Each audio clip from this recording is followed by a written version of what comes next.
ایران نے یہ جنگ جیت لی ہے۔ ایران نے جنگ میں دشمن کو چاروں خانے چت کر دیا ہے۔ جنگ میں دشمن اب چھپنے کی کوشش کر رہا ہے۔ امریکہ اور اسرائیل جنگ سے بھاگنے کی تیاری کر رہے ہیں، پر دشمن کو اب بھاگنے کا راستہ بھی نہیں مل رہا ہے۔ دشمن تلملا رہا ہے، دشمن بے چین ہے۔ دنیا امریکہ اور اسرائیل کی ناکامی دیکھ رہی ہے۔ سپر پاور کی ہوا نکل گئی ہے اور اسرائیل کا ہوا کھڑا ہو گیا ہے۔ دراصل میری یہ باتیں ہوائی نہیں ہیں، بلکہ میں جو کچھ بھی کہہ رہا ہوں اس میں 100% سچائی ہے۔ کچھ بھی نمک مرچ لگا کر میں بیان نہیں کر رہا ہوں۔ دراصل یہ پوری حقیقت ہے اس جنگ کی کہ ایک طرف سپر پاور اور ایک طرف ایران جیسا نہتھا کمزور ملک، اور اس نے ناکو چنے چبوا دیے ہیں۔ یہ دراصل اس جنگ کی حقیقت ہے اور حقیقت دنیا کے سامنے ہے۔ آپ خوش قسمت ہیں کہ امریکہ اور اسرائیل کی پسپائی دیکھ پا رہے ہیں۔ عرب ممالک کو ڈرا کر رکھنے والا امریکہ آج خود ڈرا سہما ہوا ہے۔ آپ بس ڈونلڈ ٹرمپ کا چہرہ دیکھیے اور ڈر کو محسوس کیجیے۔ آپ نیتنیاہو کی باتیں سنیے اور خوف کا اندازہ کیجیے۔ دراصل اب اونٹ پہاڑ کے نیچے آیا ہے، اور اسے ہی کہتے ہیں کہ 100 سونار کی ایک لوہار کی۔ امریکہ اسرائیل کی سٹی پٹی گل ہو گئی ہے اس جنگ میں۔ دونوں ناکو چنے چبانے پر مجبور ہیں۔ دراصل اب ایران اس جنگ میں شیر نہیں بلکہ سوا شیر نظر آ رہا ہے، اور ایران نے ہر سطح پر امریکہ اور اسرائیل کی بکھیا ادھیڑ دی ہے۔ وقت نے ایک عجیب منظر کو دکھانا شروع کر دیا ہے۔ مشرق وسطیٰ کی سیاست میں طاقت کے توازن بدلتے نظر آ رہے ہیں، اور ایران پہلے سے کہیں زیادہ پر اعتماد، طاقتور اور مضبوط اس جنگ میں دکھائی دے رہا ہے۔ دوسری جانب امریکہ اور اسرائیل جو کبھی اپنی طاقت کے زوم میں خطے کو اپنی مرضی سے چلاتے تھے، اب ایک مشکل اور بہت پیچیدہ صورتحال میں گھرے دکھائی دیتے ہیں۔ بیانات میں سختی ضرور ہے، لیکن زمینی حقائق پہلے جیسے سادہ نہیں رہے۔ ڈونلڈ ٹرمپ جیسے رہنماؤں کے دعوے ہوں یا بنیامین نیتنیاہو کی حکمت عملی، ان سب پر اب سوالات اٹھ رہے ہیں۔ دنیا اب ہر قدم کو زیادہ غور سے دیکھ رہی ہے، اور طاقت کا وہ تاثر جو کبھی قابل چیلنج لگتا تھا، جو کبھی اب ایک طرح سے یہ ممالک آزمائش میں آ گئے ہیں۔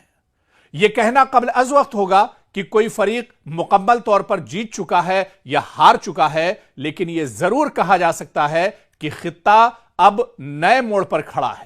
ہم بات مشرق وسطیٰ کی کر رہے ہیں کہ مشرق وسطیٰ اب اس جنگ کو لے کر ایک طرح سے ایک نئے موڑ پر کھڑا ہے۔ کبھی مشرق وسطیٰ کے ان ممالک نے، کبھی عرب ممالک کے شیخوں نے یہ نہیں سوچا تھا کہ ان کے عیش پرست زندگی میں اس طرح کے بھی حالات آئیں گے۔ انہوں نے اپنی حفاظت دراصل اللہ کو چھوڑ کر امریکہ کے حوالے کر دی تھی۔ ان کا پورا جو دار و مدار تھا وہ امریکہ کی سیکیورٹی پر تھا، اور یہی وجہ ہے آپ دیکھیے کہ پورے مشرق وسطیٰ میں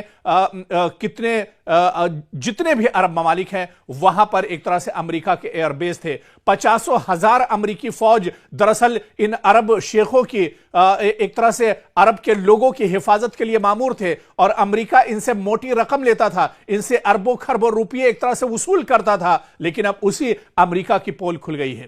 آج وہی امریکہ جو سعودی کے مسلمانوں کی حفاظت کا دم بھرتا تھا، جو پورے مشرق وسطیٰ کے جو ممالک ہیں ان کی سیکیورٹی کے بڑے بڑے دعوے کرتا تھا، آج وہ خود اپنی حفاظت نہیں کر پا رہا ہے۔ اور آپ دیکھیے کہ یہ پورا جو خطہ ہے اب ایک نئے موڑ پر آ کر کھڑا ہو گیا ہے، جہاں ہر فیصلہ، ہر رد عمل اور ہر قدم کے دوررس اثرات ہیں۔ اور ایران نے ایسی مار ماری ہے اسرائیل اور امریکہ کو، جیسے امریکہ اور اسرائیل جسے ایک طرح سے یاد رکھیں گے۔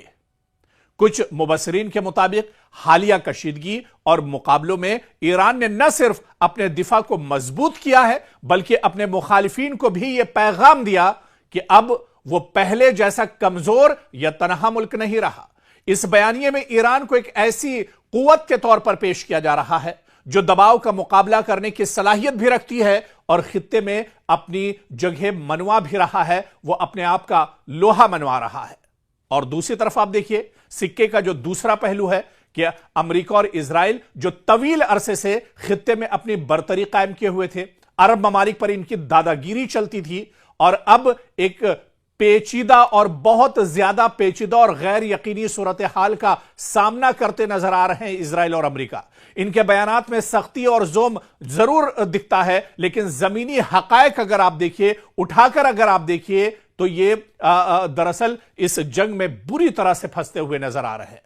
ہر قدم اب زیادہ حساب کتاب اور احتیاط کا متقاضی نظر آ رہا ہے۔ اب ایران نے روایتی جنگ کے بجائے ایک مختلف حکمت عملی اپنائی ہے۔ اس جنگ کو پہلے دن سے آپ اٹھا کر دیکھ لیجئے۔ دراصل اس جنگ کی شروعات اسرائیل اور امریکہ نے کی تھی۔ مشترکہ طور پر اس جنگ کی شروعات امریکہ اور اسرائیل نے کی تھی، ان کی حکمت عملی تھی۔ دراصل یہاں پر ایک چیز یہ بھی سمجھنی ہوگی، یہ طاقت کی لڑائی نہیں ہے۔ اگر یہ لڑائی طاقت کی ہوتی، اسلحہ اور گولہ بارود کی ہوتی، لیٹسٹ ہتھیار کی ہوتی، میزائل اور ڈرون کی ہوتی، تو پھر امریکہ اور اسرائیل کب کی یہ جنگ جیت چکے ہوتے۔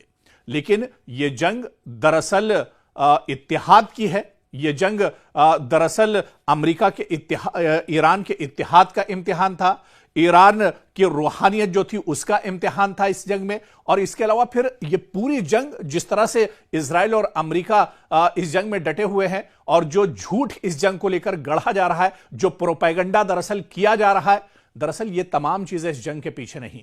یہ جنگ دراصل گریٹر اسرائیل کو لے کر تھی۔ بہت سے موقع پر ہم نے اس بات کا ذکر کیا ہے کہ دراصل لبنان کو اسرائیل ہتھیانا چاہ رہا ہے، لبنان پر لگاتار اٹیک کیے جا رہے ہیں۔ اس کے علاوہ پورے فلسطین کو اسرائیل اپنانا چاہ رہا ہے، ہڑپنا چاہ رہا ہے، اور پورے غزہ کو ایک طرح سے وہ پہلے ہی ہڑپ چکا ہے، اور اسی طرح سے ویسٹ بینک کا جو مغربی کنارے کا حصہ ہے اسے ایک طرح سے ہڑپ چکا ہے، پورا یروشلم ایک طرح سے ہڑپ چکا ہے، جہاں پر قبلہ اول ایک طرح سے ابھی بھی ہے مسلمانوں کا، اسے پورے طور سے ہڑپ چکا ہے۔ تو دراصل یہ پورے گریٹر اسرائیل کا منصوبہ ہے، اور اس گھنونی اور ناپاک منصوبے میں امریکہ بھی ایک طرح سے اسرائیل کے ساتھ کھڑا ہے۔